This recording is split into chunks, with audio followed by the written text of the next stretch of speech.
Hi guys, I'm your IELTS teacher, Aubrey Carter, and today's episode, number 857, is the first in our grammar series, When Grammar Matters, where we share the most important things you need to be aware of for your grammar score. And in this first installment, we talk about compound and complex sentences. You need to have a variety of grammar structures in order to get that 7 or higher, but you don't want to overcomplicate it. So we share everything you need to know about all of the types of sentences that you need to have on your IELTS exam. So be sure to check this one out and also go to allearsenglish.com/IELTS quiz to take our free 2-minute quiz and get free resources at your level. allearsenglish.com/IELTS quiz. This is an IELTS Energy Podcast, episode 857, When Grammar Matters 1, Transitions and Compounds for IELTS Writing. Welcome to the IELTS Energy Podcast from All Ears English with your hosts, former IELTS Examiner Jessica Beck and Lindsay McMahon, the English adventurer. With hundreds of Band 7, 8, and 9 success stories, our strategies are the smartest in the IELTS world. Get your estimated band score now with our 2-minute quiz. Go to allearsenglish.com/myscore. We're starting a grammar series. It's called When Grammar Matters, and each episode will give you the only rules that matter for your IELTS grammar score. Listen today to perfect your compound sentences with impressive transitions. This episode was recorded a few weeks in advance. Our understanding of the COVID-19 situation has changed since then. We hope you are healthy and safe. And we hope that All Ears English can be a bright spot in your day during this moment of uncertainty. What's going on in Arizona? Hey, not much. We're on school break here. Spring break. We're on spring break. Oh, fun. And the kids are home. Our spring break is in a couple weeks. I wonder if this happens all over the world in like all education systems. So here, guys, we have strategically placed breaks, right? We have like Christmas break, of course. So it's like a couple weeks between the two halves of the school year. But then partway, like midway through the second half of the school year, we have a 1-week break called spring break, which is needed. This second half seems long. I know James is like tired. School has been difficult. 3rd grade, man. Third grade spring break's no very joke. different though for kids our age. And then, like teenagers, college students, there's definitely like, it's synonymous with going to Mexico and partying, right? Exactly. That's not the spring break I'm experiencing here. Not yet. Nope, Nope. Not yet. Your kids are too young for that. Yeah.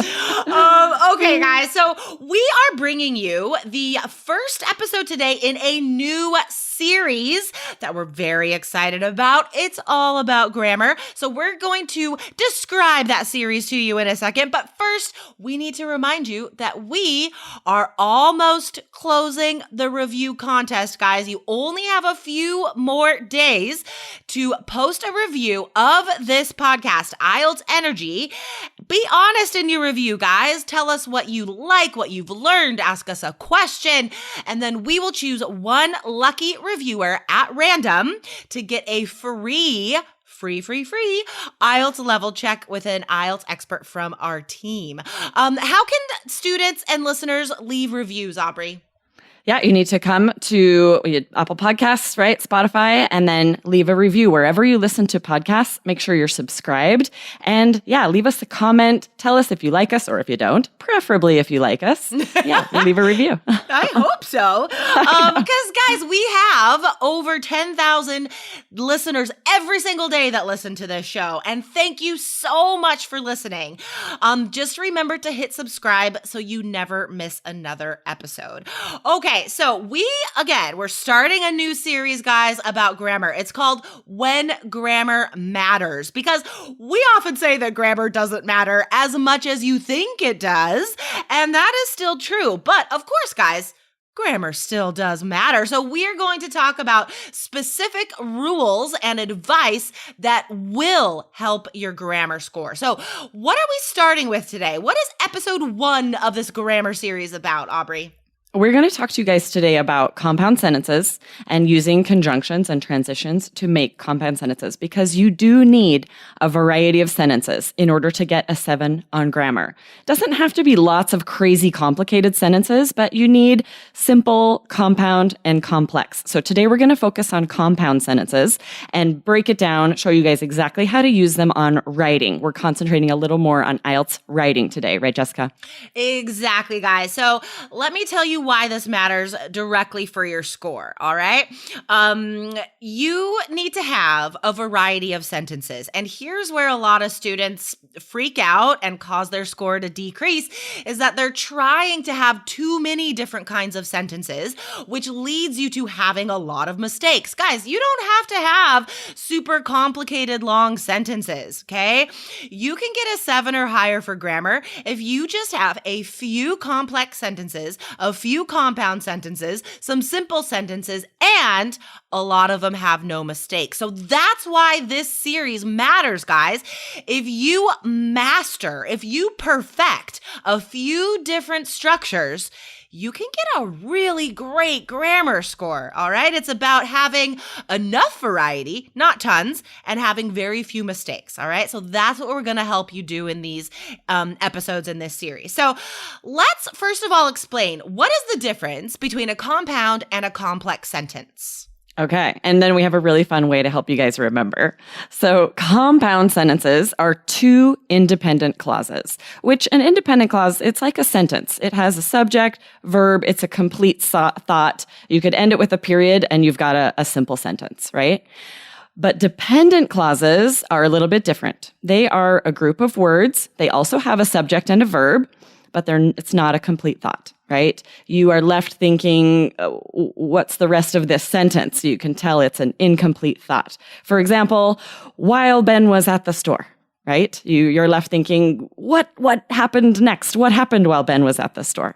So we're going to talk to you today about how to make compound sentences, make sure that they're correct, and how to use them in your writing. But first, we have a really fun way to remember the difference between compound and complex sentences, right, Jessica? Yes. Okay. So just, guys, the complex sentences, they're called that for a reason. They are complex. They're complicated. Like, there are so many kinds of dependent clauses.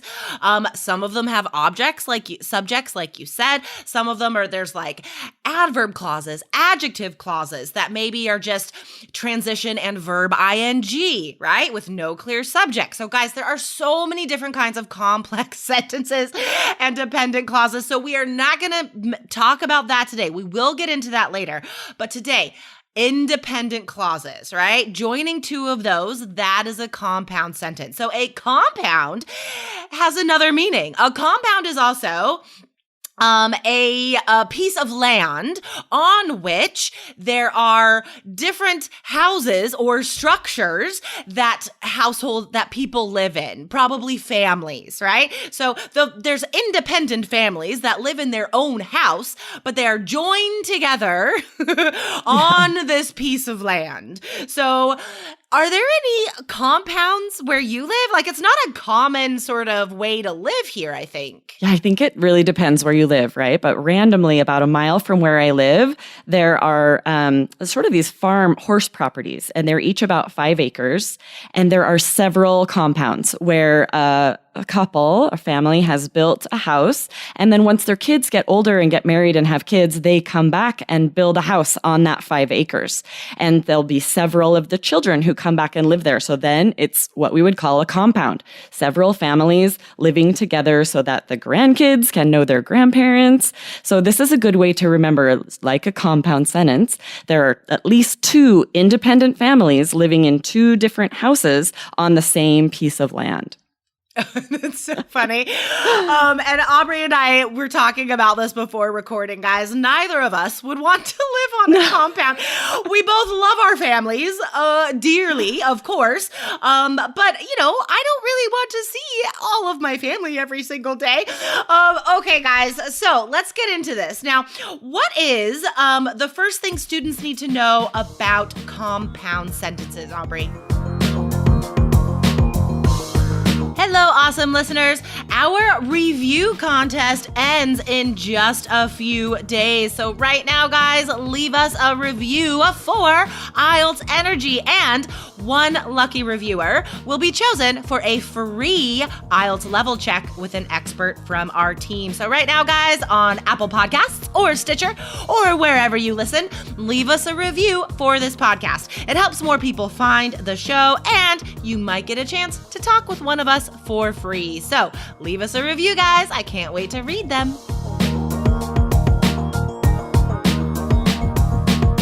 That it's two independent clauses, right? Each side of the conjunction. So our conjunctions and, or, but, nor, so, yet, for, that needs to be a full, complete sentence on either side, an independent clause that has a subject, verb, maybe an object. On each side, it will be a simple sentence.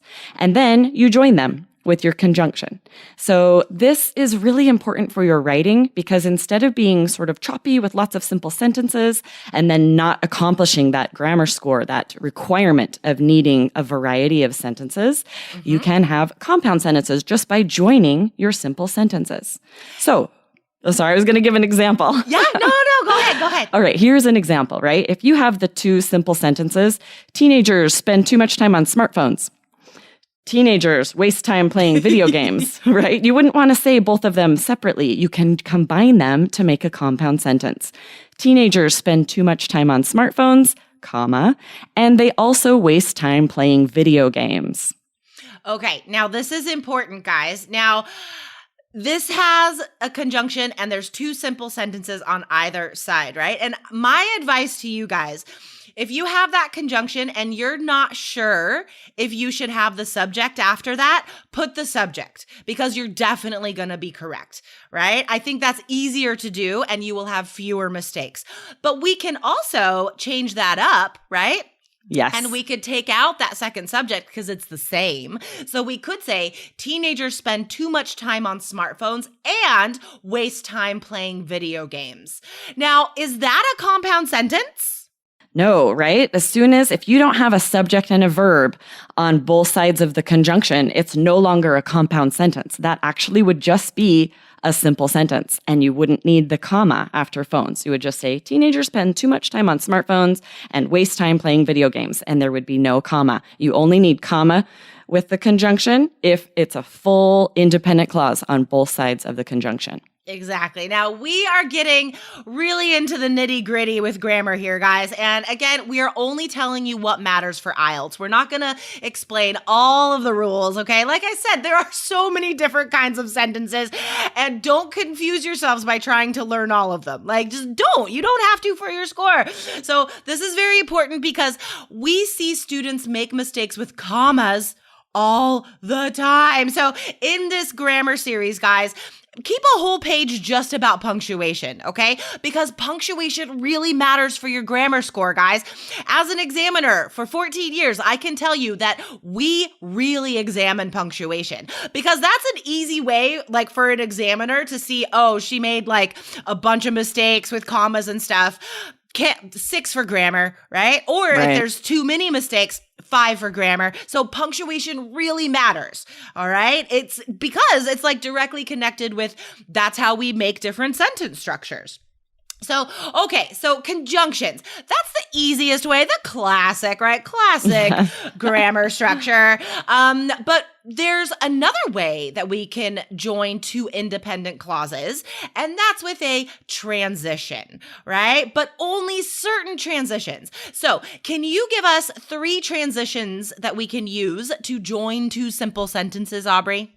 Yes, you can use therefore, in addition, and furthermore. And we are going to put a list on the blog. So come back to the blog, allearsenglish.com/IELTS/episode/IELTS. I got those out of order. Come back and you'll have a list of other transitions that will work. But we're going to talk about these 3 today. And when you punctuate these, this punctuation matters, you're going to use a semicolon, then the transition, and then a comma. So for example, if you have the 2 simple sentences, many people are stocking up on household items. Stores are selling out of toilet paper and paper towels. You guys know this is an issue wherever you are. I saw someone get in a fight at a Walmart the other day over toilet paper. It's nuts. Oh my God. Are you serious? Yeah. They were like yelling at each other and grabbing the toilet paper from each other. Oh and my I've seen videos online, even more extreme. I know. That's crazy. Yeah, as we're recording this, guys, you know that we record in advance, but as we're recording this, like, stores are totally like sold out of toilet paper and all the paper goods and stuff because of the coronavirus. Yeah. So, okay. So this is a very timely sentence. Episode, but it's a thing. Right. But if you have those two sentences, you can combine them with that transition word, therefore. So you would say, many people are stocking up on household items, semicolon, therefore, comma, stores are quickly selling out of toilet paper and paper towels. Now you have a rich compound sentence with a transition. This is going to boost both your grammar score and your coherence score because you're correctly using a linking word. Exactly. So make sure, guys, you know two things about transitions. The punctuation it needs, right? The grammar that needs to surround it, and what it means. So therefore introduces a consequence. It joins a cause and an effect, right? So yeah, I still see students making mistakes because they want to use fancy transition words, but they're not sure what they mean. So make sure you know those two things, what they mean, right? And the punctuation that surrounds it. So semicolon, therefore, comma. Write that down, guys. All right. Now, some transitions can also go at the beginning of a sentence, right? So here's another compound sentence that if we just switch around the clauses and we put the because at the beginning, it looks fancy, right? So we're only learning one structure, but we're just switch around the clauses and it looks like variety, right? So this is awesome. Okay. So here's another way we can say that. We can say, because people are scared of the pandemic, comma, stores are empty. So we're expressing a similar thought, right?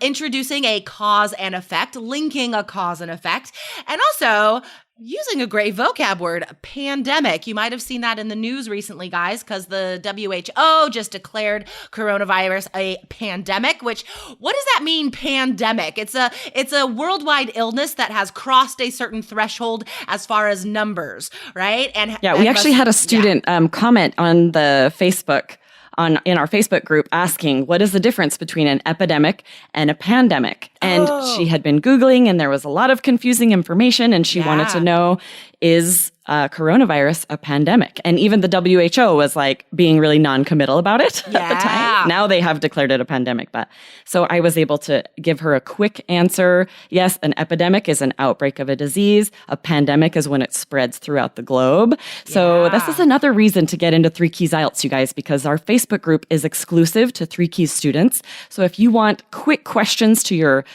answers to your questions that you know are coming from IELTS experts, sign up allearsenglish.com/keys and get in the group so that you can immediately join our Facebook group.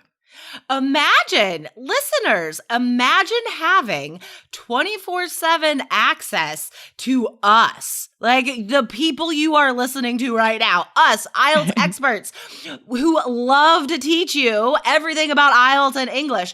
Imagine being able to talk to us directly whenever you want. That's what you get when you're a 3 Keys student. So allearsenglish.com/KEYS. And one more time, guys, if you learn anything at all from this podcast, leave us a review, guys. It does help more people to find the show. And we really want to have as many listeners as possible to help all over the world have a pandemic of IELTS 7s. Okay, that's probably not. I know you can. I don't think you can use it in a positive way, right? It would be nice if we could. So. But I did. You guys, okay, I'm also going to have practice sentences. So come back to the blog. We're going to have some practice sentences, compound sentences that need punctuation. Awesome. And you add, if it needs semicolons or commas, add the punctuation, comment in the blog your answers, and we will respond and let you know if you got them right. We'll post the correct answers so you can see if you got them right. Super cool. Okay, guys. So to sum up, 2 pieces of homework. Come back to the blog, allearsenglish.com/IELTS. And this is episode 857. There are extra grammar practice exercises in the blog post for this episode. And while you're online, surfing around, leave us a review, guys, on Apple Podcasts, Stitcher, wherever you listen. All right, Aubrey, I am excited about this grammar series, and it does matter for IELTS. So thank you so much for being on the show and teaching us about compound sentences today. Yes, for sure. I'm looking forward to the next one. It'll be fun. Me too. All right, Aubrey, have a good day. You too. Bye. Bye. Thanks for listening to IELTS Energy. Hit subscribe now and don't forget to find your estimated band score at allearsenglish.com/myscore.